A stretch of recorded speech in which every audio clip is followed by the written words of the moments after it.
In today's video, I'm going to be teaching you everything you need to know about Dogecoin. No, I'm just kidding. In today's video, we are going to be addressing everything you need to understand and the knowledge you need to know and succeed in the cryptocurrency industry. Before we dive into this video, make sure to smash the thumbs up button. Make sure to subscribe to our YouTube channel if you have not done so yet already. I appreciate all the love and support. And leave a comment down below on all this information, tools, analytics, and data that we're going to be going over today. So, first main point right here is, again, we have actually been in a 50-year experiment for quite a while now. Why do I say that we've been in a 50-year experiment? Well, in 1971, President Nixon took the dollar off the gold standard, and that's when cash then became trash. And ever since then, they've been printing money, and it's never been done this way before in history. That's the first metric. And if you see right here, the M2 money supply has been increasing over time. Look right here, U.S. money M2 supply is now $21 trillion, and it used to be $4 trillion back in 2000. So we've been printing a multitude of money. So what is inflation? Why am I addressing this? Why is this imperative to understand when it comes to cryptocurrency and its part that it plays?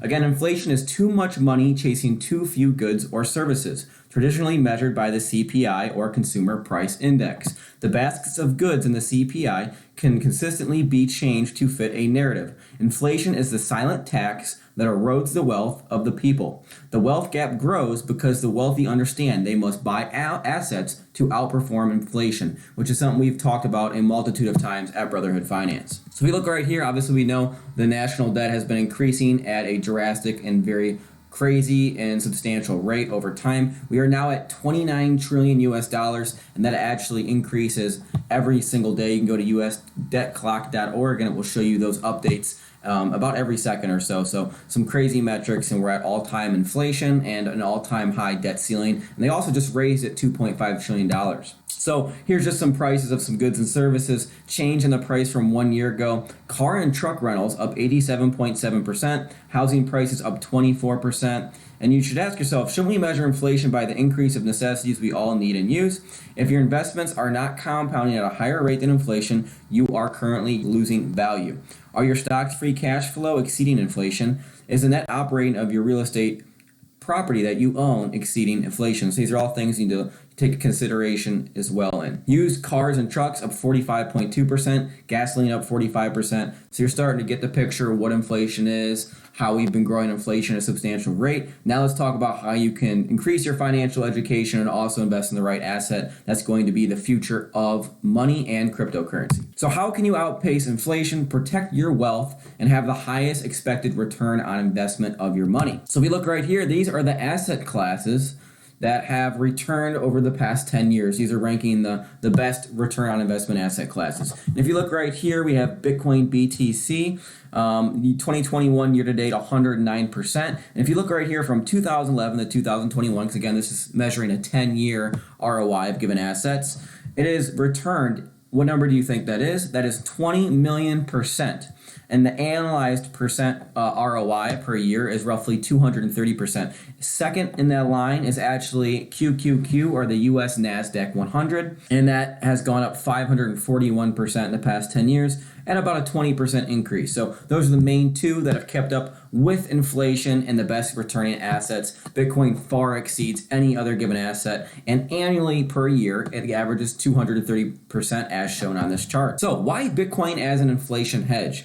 Bitcoin has a limited supply, as we mentioned, about 21 million coins in circulation, and there's only ever going to be 21 million, which makes it finite, similar to gold or silver, which are God's money, Robert Kiyosaki. Now, currently, there's about 18.9 million mined. Buying Bitcoin is buying property in cyberspace, up 75 million % in the last 4,102 days. Some crazy metrics and numbers. Bitcoin is now being used as a currency, not just as a store of value, although it's a better store of value, and some of these other cryptocurrencies that we'll be addressing and talking about are better for sending and currency. Follow the lead of those to the right. So these are some very big, important people that people know about. Ray Dalio, among others. And it's mentioning other companies that have gotten involved, like some big corporations such as Tesla, BlackRock, PayPal, MicroStrategy. Even Harvard is looking into Bitcoin and some other information that revolves around the cryptocurrency space as well. So the real question is, people look and they're like, okay, well, Bitcoin's already $48,000 per Bitcoin. I remember when it was $5,000 not too long ago. I'm too late. I'm late to the ball game.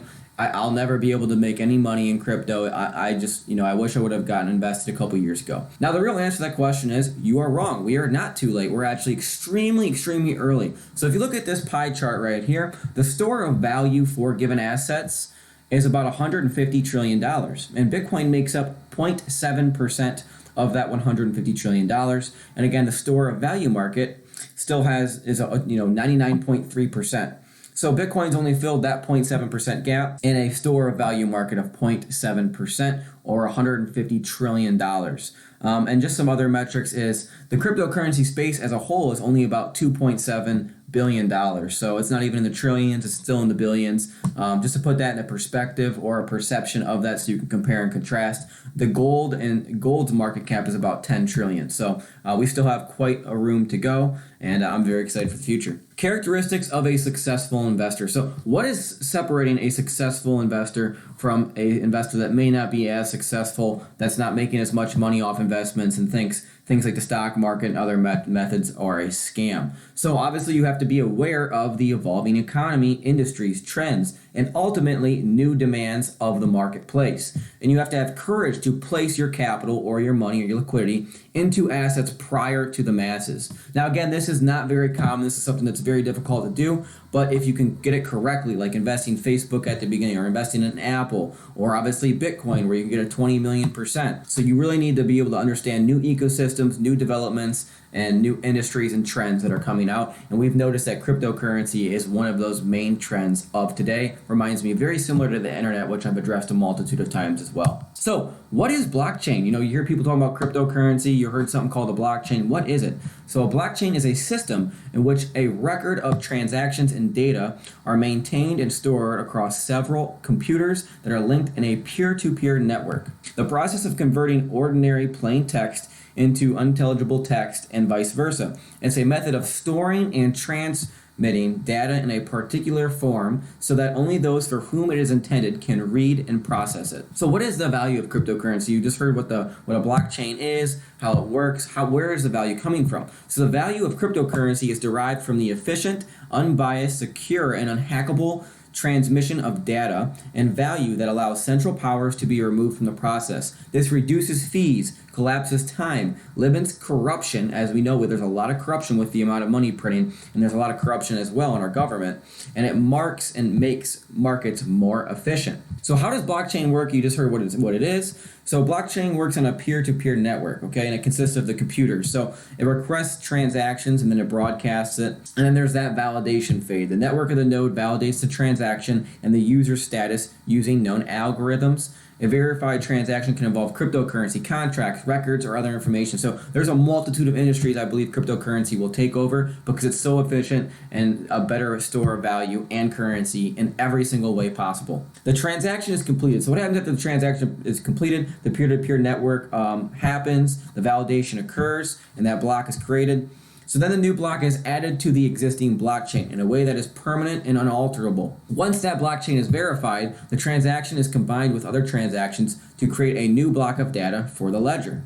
So where could this be used? You heard what it is. It's mass usage. So this could be used in automotive industries, financial services, voting, as we didn't like the way our voting just happened prior. This could actually change that. So, dead people or whatever may have been happening in the prior election could no longer happen. This can happen in healthcare. So how? Consumers could use blockchain to manage fractional ownership in autonomous cars. Faster, cheaper settlements could shave billions upon billions of dollars from transaction costs while improving transparency. As we know, there's a lot of money that the banks take when you go and you give them your money. You have late fees or any of those other fees that they just hit you with secretly, or if they're paying you your lousy 0.0125% interest every single year, you can park that money into an asset vehicle that's going to help sustain or at least grow the hard-earned wealth that you worked for. Voting. Using a blockchain code, constituents could cast votes via smartphone, tablet, or computer, resulting in immediately verifiable results. So that could fix our voting system, our political system, in that method as well. And then healthcare. Patients' encrypted health information could be shared with multiple providers without the risk of privacy breaches. So obviously we have the the Web 1.0, Web 2.0, and the Web 3.0. Now, Web 2.0, we have Facebook, Twitter, LinkedIn, iTunes. Now, what could happen in some of the futures is it possible? So with social networks, there could be users are paid for content or watching ads. Users control and monetize personal data. As far as arts, you have your NFTs, your non-fungible tokens. This have been increasing at a substantial rate. A lot of attraction around those. And you have ticket sales. Event planners could create their own unique NFT ticket, and they could track the ticket ownership to prevent fraud or misuse and ensure that that person bought the right ticket. They can set fees and conditions for resale. And lastly, but not least, browsers. Users can control personal data and restrict ads. Ad campaigns are driven by tokens. Users are going to earn rewards for viewing these ads. So there's a multitude of ways in which Web3 can be utilized. And actually, Facebook is now just turned their name into Meta, standing for Metaverse. You have NFL players getting on board. You have Melania Trump, who just created her own NFT off the Solana blockchain, which is actually one of my favorite cryptocurrencies as well. So a lot is happening. A lot of people need to be informed and understand what the future has to come. So next slide. What is going on? Are banks incorporating this? Yes. Central banks are creating their own digital currencies, or CBDCs. Many countries have active CBDC pilot projects, and a couple have launched CBDCs for public use. So if you look right here, you have the U.S., Turkey, China, the Bahamas, Hungary, and some other countries as well, in central banks. So very imperative to keep in mind. This is growing. They are working on it, and the SEC and some other parts of banks are really trying to catch up to this technology, as it is innovation in the future. So now we've gone over some of these charts, and I really hope I'm starting to open your eyes as to what blockchain has to offer, how it is the future, and how it can revolutionize pretty much every single industry overall. So when you finally realize the potential of blockchain, you can start to understand that almost everything will be tokenized and digitized. Nearly all data will be run on blockchain technology, and every industry will be revolutionized by this technology. We are not even in the first inning out of the 9 innings. Are you awake yet? Have you started to understand what is going on? And if you've watched the video this far, by the way, please make sure to smash the thumbs up button. We put a lot of value and a lot of time into this content. We hope you appreciate it. And by smashing that subscribe button and smashing that thumbs up button and leaving a comment down below, it helps us out tremendously. So I really appreciate you guys watching. And if you like the Brotherhood Finance sweatshirt, you can check those out at brotherhoodfinance.com. We have a multitude of merchandise as far as financial education packages. So we really hope you enjoy this content. Let's keep diving into this. I hope you're enjoying this information so far. All right, so you have 1000 BC before Christ, 200 AD, you have 0 AG, which was after gold, and now you have 12 after blockchain. So that's how big I think blockchain will be. Remember, we were just talking about new trends, new technologies. You have to catch them early. I think blockchain is that technology. Next slide. So we like to look at some metrics in crypto, because again, everything in cryptocurrency is very open and transparent, as we were talking about before. So if you look right here, you see the red recently. Now that may look bad, but that's actually good. So if you look right here, this is exchange net position change.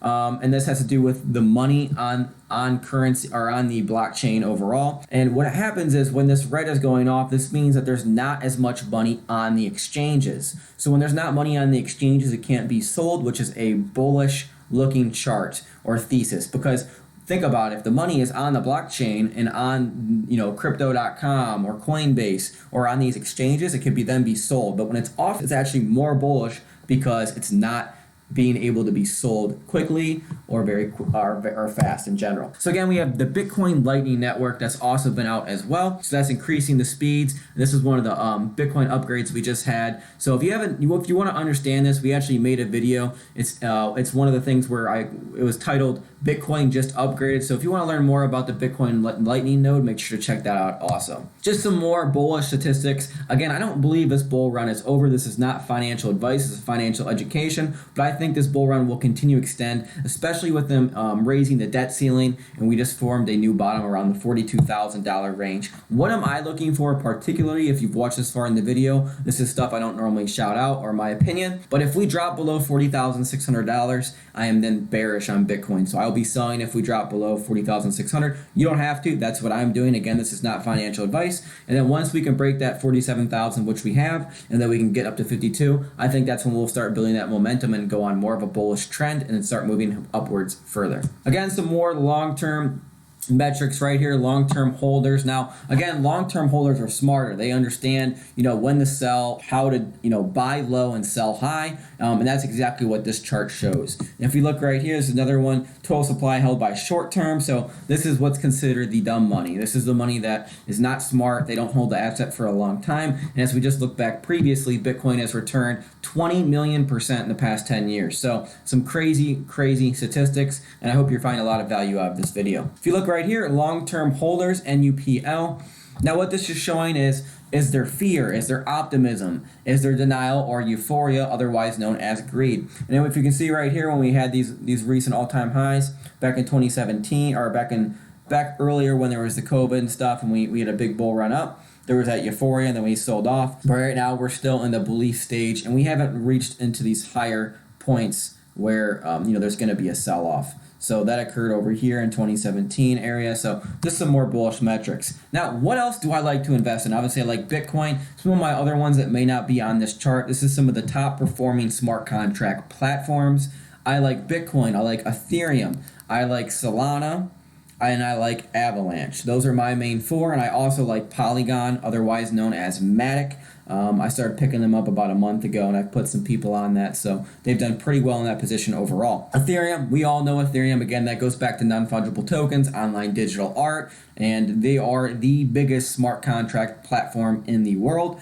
So definitely a good project to own. One of my favorite projects for sure. So we look like here, Cardano. So let's dive into what do we look in some of these projects, because I like to look at the fundamentals more than anything. That is where I can choose and decipher where I'm going to allocate the money that I work hard for. So if you look right here, obviously Cardano 137. If you look at the transactions, so this is something very important to keep in mind, because the transactions, now again, it's been out for about 5 years, Cardano, and they've been working on, or the smart contracts they've been working out, and they released the smart contracts. And the reason I think they had this decline was people were looking at some of the statistics, and they would realize that there's actually only 132,000 transactions every 24 hours. Now, if you look at something like Harmony actually has 3.2 million transactions roughly every 24 hours. And this project is 19 cents. So that's something to keep in mind. You need to look at the fundamentals of whatever project you are investing in. And at Brotherhood Finance, we try to give you some pointers and some education to give you and set you up right, so you're able to know what the projects are going to be. Because again, there's thousands upon thousands of cryptocurrency. It's not only is it hard to understand what cryptocurrency is, but then it's even harder to understand what you're actually investing in. So before you do take that leap, make sure you have the proper financial education. And if you want to get some more information, you can check us out at brotherhoodfinance.com for all of our packages. Now, there's a lot of FUD, so a lot of fear of missing out, or FOMO, I should say. And one example of that is Dogecoin. So if you look at Dogecoin right here, again, everything is very open. So you can look into a lot of these projects. If you look at this Dogecoin address right here, you can actually see that roughly 31 billion are owned by one address. Now, why is that something important to keep in mind? That's important to keep in mind because they can easily sway and move the market of Dogecoin. So you want to make sure the projects that you're investing in cannot be easily manipulated by a few what we call whales in the cryptocurrency space. Whales are large investors that can move the market. So that's why I'm not a big fan of Dogecoin. Let's go back to what I was talking about before between Cardano and Harmony. If you look right here on Harmony, again, this is going back to what I said, 3.2 transactions per 24 hours compared to ADA, which only had 140,000 or so in that screenshot. So, brothers, that is the slides today. I hope you found massive value in this content. And if you did, make sure to leave a like, make sure to smash the thumbs up button, subscribe to our YouTube channel, leave a comment down below, and follow us on our other social medias on Instagram and TikTok as well, at Brotherhood Finance. I hope you found massive value in this. I hope you have a good rest of your day, a good rest of your weekend. I appreciate you stopping by Brotherhood Finance. It means a lot. Make sure to cop you some merch on your way out. Much love. Peace.